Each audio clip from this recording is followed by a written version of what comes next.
A'udzubillahi minasyaitonirrajim. Bismillahirrahmanirrahim. Wasari'u ila maghfiratin min rabbikum wa jannatin arduha as-samawati wal ardu u'iddat lil muttaqin alladzina yunfiquna fis sarra'i wad dharra'i wal kadhimina al-ghayza wal 'afina 'anil nas wallahu yuhibbul muhsinin walladzina idza fa'alu fahishatan aw zalamu anfusahum dzakarullaha fastaghfiru lidunubihim wa man yaghfiru dzunuba illallah walam yusirru ala ma fa'alu wa hum ya'lamun. Shadaqallahul azim. Quran surah Ali Imran ayat 133 sampai 135. Pemirsa yang dirahmati Allah Subhanahu wa taala, di bulan suci Ramadan dan ketika menjelang lebaran ada satu momen yang paling banyak dilakukan atau banyak dibicarakan, yakni tentang mudik.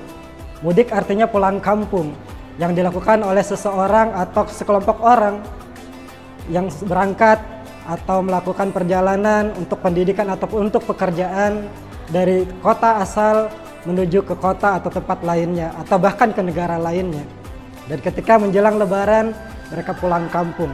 Tapi ada suatu kalimat yang dikatakan pantang pulang sebelum menang. Artinya terkadang seseorang untuk mudik mereka akan memantaskan dirinya terlebih dahulu. Apakah saya sudah sukses dalam pendidikan saya? Apakah saya sudah sukses dalam pekerjaan saya? Sehingga saya bisa bangga dan tidak malu untuk datang lagi ke kampung halaman saya. Berbicara mudik, pada hakikatnya manusia pertama yakni Nabi Adam alaihissalam berasal dari surga. Tempat tinggal pertamanya di surga. Maka manusia pada dasarnya nanti bisa balik atau mudik kembali ke kampung halamannya yakni surga. Sebagaimana orang yang melakukan kegiatan merantau, maka begitu juga kehidupan di dunia ini. Kita sedang merantau, sedang menjalani kehidupan dengan berusaha terus belajar untuk memperbaiki kualitas diri kita dengan menempuh pendidikan, ikuti pelatihan, dan juga untuk melakukan suatu pekerjaan yang lebih baik dari masa ke masa, sehingga akhirnya kita pun nanti merasa bangga untuk kembali mudik ke surga. Tentu, untuk balik ke tempat terindah ini, yakni surga, tidaklah mudah. Ibarat tadi orang yang sedang melakukan perantauan, tidak gampang untuk kembali mudik ke kampung halaman kalau kampung halamannya begitu indah sekali. Tentu perlu mempersiapkan diri dengan sebaik-baiknya. Apalagi ini surga, tempat yang disediakan untuk orang-orang yang memang pantas untuk memasukinya. Lalu siapa yang pantas untuk mudik ke surga? Maka bulan suci Ramadan ini adalah momen untuk meraih yang namanya predikat takwa. Tadi Allah Ta'ala berfirman, saya sampaikan di muqaddimah, wasari'u ila maghfiratin min rabbikum wa jannah, dan bersegeralah kamu kepada ampunan dari Tuhanmu dan kepada surga yang luasnya seluas langit dan bumi yang disiapkan bagi orang-orang yang bertakwa. Maka apa saja ciri-ciri orang yang bertakwa yang sekiranya pantas atau layak untuk mudik kembali ke surganya Allah Ta'ala? Dilanjutkan di Quran surah Ali Imran ayat 134, alladzina yunfiquna fis sarra'i wad dharra, yakni orang yang mampu menafkahkan hartanya baik di waktu lapang maupun di waktu sempit.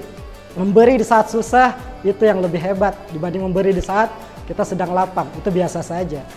Maka Ramadan ini juga mengajarkan kita untuk saling berbagi, misalkan dengan berbagi makanan atau takjil untuk berbuka puasa bagi saudara-saudara kita, dan banyak sekali kegiatan untuk berbagi lainnya.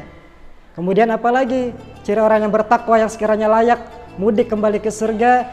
Dilanjutkan wal kadhiminal ghaidha, yakni orang yang mampu menahan amarahnya. Di saat di bulan suci Ramadan, mungkin ketika kita sedang diganggu orang, ketika kita ingin marah, mungkin kita bisa menahan. Ingat, saya sedang berpuasa, maka tahan amarah kita. Tapi kita harapannya juga terlatih di bulan Ramadan ini untuk kita lakukan kembali di luar bulan suci Ramadan, yakni bisa menahan amarah ketika ada orang yang mungkin mengganggu perasaan kita. Lalu apalagi ciri takwa berikutnya untuk bisa mudik ke surga, yakni wal afina 'anin nas, mampu memaafkan kesalahan sama manusia. Di bulan suci Ramadan kita mungkin kebanyakan saling mengucapkan minal aidin wal faidin, mohon maaf lahir dan batin. Tapi harapannya kita bisa memaafkan orang lain yang berbuat salah pada kita bukan hanya di bulan suci Ramadan atau di saat lebaran saja, tapi juga bisa di luar itu. Dan Allah menyukai orang-orang yang membuat kebaikan. Wallahu yuhibbul muhsinin. Lalu apalagi cirinya orang yang bertakwa yang pantas untuk masuk ke surga atau mudik ke surga? Dilanjutkan di ayat 135. Walladzina idza fa'alu fahisyatan aw zalamu anfusahum, yakni orang-orang yang ketika dia berbuat keji atau berbuat kesalahan, bukan tidak pernah berbuat salah, tapi berbuat kesalahan atau menganiaya dia sendiri, apa yang dia lakukan? Dzakarullaha fastaghfiru lidzunubihim, yakni dia segera mengingat Allah Ta'ala dan memohon ampun pada Allah Ta'ala. Maka siapa yang paling pengampun dibandingkan Allah Subhanahu wa Ta'ala? Maka mari di bulan suci Ramadan ini kita pantaskan diri kita untuk mendapatkan predikat takwa agar kita pun pantas untuk kembali mudik ke kampung halaman kita, yakni jannah, yakni surganya Allah Subhanahu wa Ta'ala. Baik, yang dapat saya sampaikan, salah khilaf mohon dimaafkan. Terima kasih banyak atas segala perhatian. Semoga ada manfaatnya. Wallahumma fiq ila aqwamit thariq. Wassalamualaikum warahmatullahi wabarakatuh.